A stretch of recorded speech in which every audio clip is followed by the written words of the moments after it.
अस्सलाम वालेकुम नाजरीन, आज 7 दिसंबर 2021 है और नाजरीन आज की इस वीडियो में दो तीन अहम खबरों के मुख्तलिफ पहलुओं का जायज़ा लेने की कोशिश करेंगे। नाजरीन, पहली खबर है शेख रशीद साहब की प्रेस कॉन्फ्रेंस के हवाले से।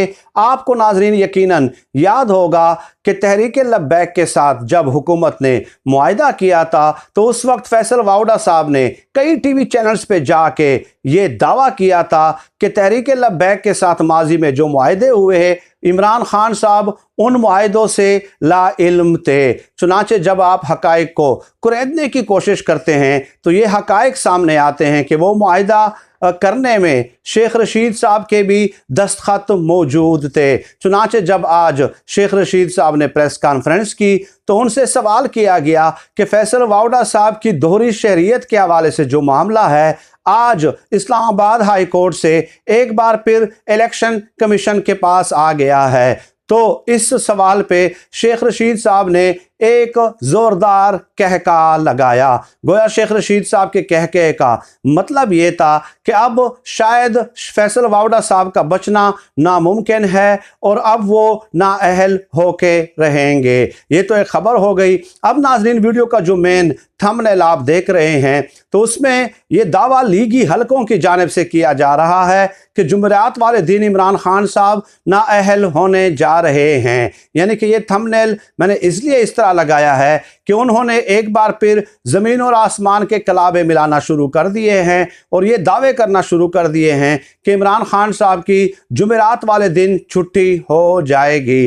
अब इसमें एक बार फिर वो हकाइक को मसख करने की कोशिश कर रहे हैं। सूरत हाल ये है कि फॉरेन फंडिंग के हवाले से जो केस चल रहा है तहरीक इंसाफ के खिलाफ, असल में इसका जो नाम है वो फॉरेन फंडिंग कहना ही गलत है, बल्कि इसका असल नाम जो है वो है प्रोहिबिटेड फंडिंग, ममनुआ फंडिंग के हवाले से ये केस है। चुनाचे 7 सालों से इलेक्शन कमीशन में ये केस ज़ेर समात है। उसके बाद एक स्क्रूटनी कमेटी तश्कील दी गई थी। अब स्क्रूटनी कमेटी ने इसकी तहकीकात नाजरीन मुकम्मल कर ली हैं और वो रिपोर्ट जो है 1000 सफ़हात पे मुश्तमिल जो रिपोर्ट है वो चीफ इलेक्शन कमिश्नर को भिजवा दी गई है। 1000 सफ़हात पे मुश्तमिल रिपोर्ट।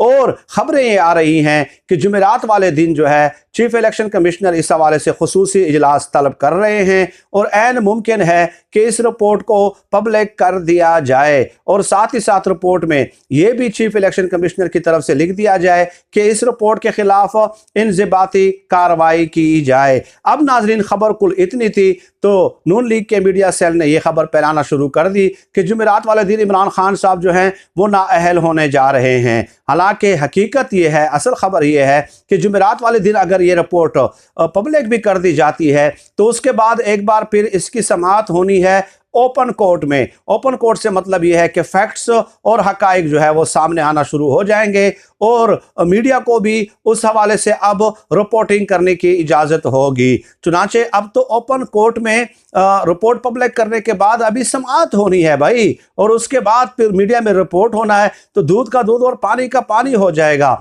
इसमें फैसला करना या इमरान खान साहब को नाअहल करना जो है वो कहाँ से आ गया है। अब एक बात तो ये हो गई। दूसरी बात यह है कि इलेक्शन कमीशन के पास किसी पार्टी को जो है ना उसके ऊपर पाबंदी या कल अदम करार देने का या किसी सियासी रहनुमा को नाअहल करने का इख्तियार ही नहीं है। चुनाचे ये इख्तियार जो है अदालतों का है। इसलिए अगर कोई हुक्म जारी भी कर दिया जाता है तो इलेक्शन कमीशन पाबंद होगा सुप्रीम कोर्ट या हाई कोर्ट जाने के लिए कि उस पार्टी के खिलाफ क्या किया जाए। चुनाचे उसके बाद फिर एक बार फिर केस की शुरुआत होगी।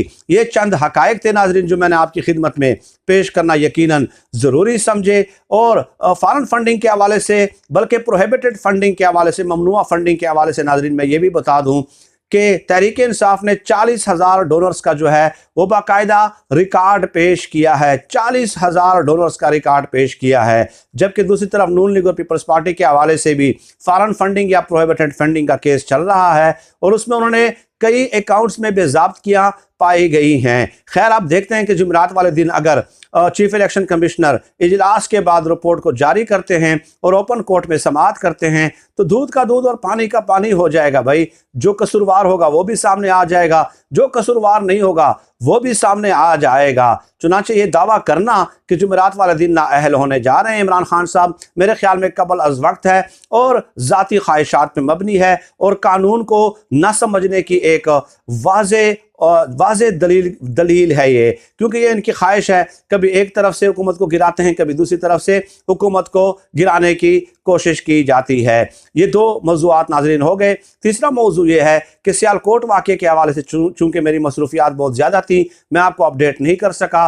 अब हुकूमत ने फैसला किया है कि इस वाक़े के हवाले से मुअस्सर कानून साजी की जाएगी ताकि इस किस्म के वाक़यात की रोकथाम की जा सके। और इस वाक़े पे भी PTI के अंदर जो तकसीम है वो वाज़े सामने आ रही है। फवाद चौधरी साहब ने आज फिर जो है वाज़े तौर पे तनकीद का निशाना बनाया है एजाज चौधरी साहब को और कहा है कि एजाज चौधरी साहब का साद रिजवी साहब के साथ मिलना एक बेहुदा अमल है। बेहुदा अमल से फवाद चौधरी साहब ने इसे तशबीह दे दी है। फवाद चौधरी साहब ने यकीनन अब ये बयानात से काम नहीं चलता, हुकूमत को should come up with evidence या विद स्ट्रांग एक्शन, रियासती इदारों के जरिए एक्शन लेना चाहिए और ऐसे लोगों को जो मुल्क को और इस्लाम को बदनाम करने की कोशिश करते हैं इस किस्म के मुतशद्दद इक़दामात उठा के उन्हें निशान इबरत बनाना चाहिए, बजाय इसके कि आप एक दूसरे के साथ लड़ते रहें और एक दूसरे पर तनकीद करते रहें। तो आप रियासत हैं, रियासत के पास पावर होती है, वो इंटरवीन करे और इस किस्म के वाक़यात की रोकथाम के लिए जो है कौम में एक कंसेंसस डेवलप करने की कोशिश करे। गो के ये मुतशद्दद रवैया जो इस माशरे में पैदा हुआ है, इस समाज में सरायत कर गया है, तो इसकी एक बड़ी तारीख़ है और पूरी तारीख़ में हमें जाना पड़ेगा। सिर्फ मुकम्मल तौर पे आज की हुकूमत पे इसकी ज़िम्मेदारी डालना भी मेरे ख्याल में मुनासिब नहीं है, क्योंकि इस किस्म के जो वाक़यात नाज़रीन होते हैं ये वाज़े तौर पे ज़ाहिर करते हैं कि रियासत की रिट जो है वो कमज़ोर हो चुकी है, रियासती इदारों की जो रिट है वो कमज़ोर हो चुकी है और लोगों के दिलों और जहनों में कानून का और रियासती इदारों का खौफ बाकी नहीं रहा। इसलिए जो है लोग कानून हाथ में लेना पसंद करते हैं। चुनांचे आप देख लें कि गुज़श्ता 30, 40, 50 बल्कि 70 सालों से पाकिस्तान में रियासती इदारों को मुतहर्रिक और फ़ाल करने के लिए और सियासी भर्तियों से आज़ाद करने के लिए कोई वाज़े तौर पे कोई काम नहीं किया गया। चुनांचे यही वजह है कि सिर्फ इस हुकूमत को आप इतना इल्ज़ाम ज़रूर दे सकते हैं कि 4 सालों में इन्होंने भी कोई संजीदगी नहीं दिखाई गई कि किसी इदारे में जो कानून नाफिज करने वाले इदारे हैं उनमें इस्लाहात की जाएं। ये इल्ज़ाम आप ज़रूर दे सकते हैं, लेकिन ये इल्ज़ाम आप नहीं दे सकते कि पहले ये इदारे बहुत ज़्यादा मजबूत, मुतहर्रिक और फ़ाल थे और इस हुकूमत के आने के बाद कमज़ोर हो गए हैं। ये इल्ज़ाम देना मेरे ख्याल में सरासर ज़्यादती के मुतरादिफ होगा। बहरहाल जो भी है, पूरे समाज ने, पूरी सोसाइटी ने, मुझे खुशी है कि इस वाक़े की मज़म्मत की है, तहकीकात का मुतालबा किया है और जो कल्प्रिट्स हैं, मुल्ज़िमान हैं या जो मुजरिमान हैं उन्हें सख्त सज़ा देने का भी मुतालबा किया गया है। फिर वक्त नाज़रीन आज की इस वीडियो में इतना ही। आखिर में आपसे गुजारिश है कि अल्लाह पाक हमें हम सबको खल्क़ खुदा के लिए आसानियाँ पैदा करने की तौफ़ीक़ अता फ़रमाए। आमीन या रब्बिल आलमीन। पाकिस्तान जिंदाबाद। अल्लाह हाफ़िज़।